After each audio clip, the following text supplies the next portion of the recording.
40,000 people. So, ini nga lang situation, dapat din na ito na kaon kaya usaha man nato na pag wala na po ng mga tao pinibalik sa akin. Mo niya kuan because in fact you have already taken a bill. Let's be clear. Now, let's just say it from this perspective or you know let's be regards to tungod kay nakig-storya na kaato, wala kay choice kundi mag-give up na lang na sa inyong car para dili na pumadali na kuan mga deal na iyan dito sa inyong car. Muna example sa rule of mental frames and moral experiment. So let's just say developing the will. So will is at the center of who we are. Will is who we are. You are his will, both spiritual development and self-development. Despite any distinction that might be made between them, until the development of will. And then everything we do is done by will.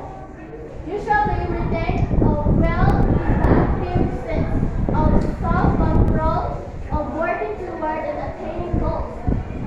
The fundamental way to develop our will involves setting a goal, working toward the goal, and monitoring our progress. Each of these three requires skills and intelligence.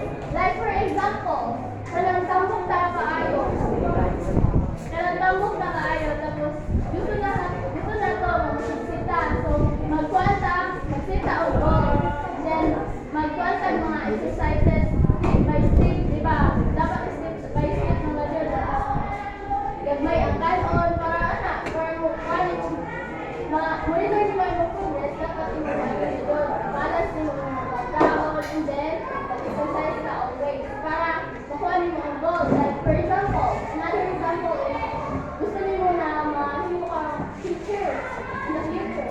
So kung ikaw tala-tala rin ka sa eskwelahan, murag wala rin sa inyo sa eskwelahan mo, dili na nila makana wala rin mo ka teacher kay gusto kung kuhaan ka nila nga may mo teacher hindi ka kabawal sa eskwela wala kay kuhaan wala kay skills sa speaking and then kuhaan ka na mulong kay perfect study Dumay nag-drive niya ayun nang bulok. so another example kay magsuwatuod ko bisa mo participate. So another example of the developing the will. Di ba masunod ano? Kaya develop na ito atong sa ala. So for like me, I'm not so good at experience of you. I want to develop my speaking. So I want to set a goal like step by step. Katong iwan yung ngayon sa pag-memorize na kanay mag-memorize. So, imong goal is ma-memorize kung imong article na nan. So, ang imong hindi magtuon ka, layo pa lang, pagbuhat na. Nakay goal, diba ni? Mana siya ang isang goal. Pero, kung ganay, kung nakay gusto, dapat may goal. Or mag-develop, kaya kung kayo buhatong, di ba, rin mag-develop sa kasawa na yung ang buong ginoo. Sure? So, let's set the principle and moral behavior and belief on the golden rule. That's not, ano ginay? Rule. Na, behavior. Na-react na sa kuwan. Ano sa'yo?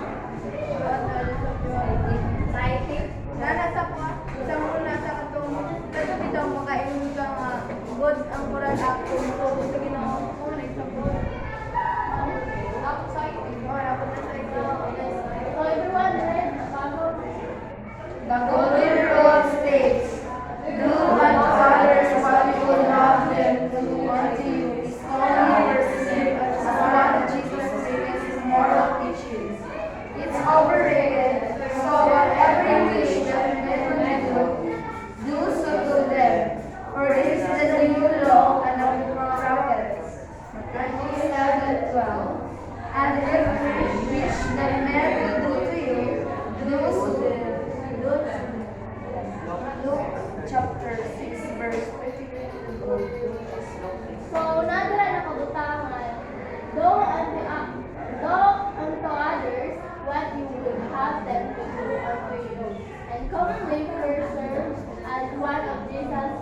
moral it's overrated. So whatever you wish, that make with you. So I'll do so that for this is the new law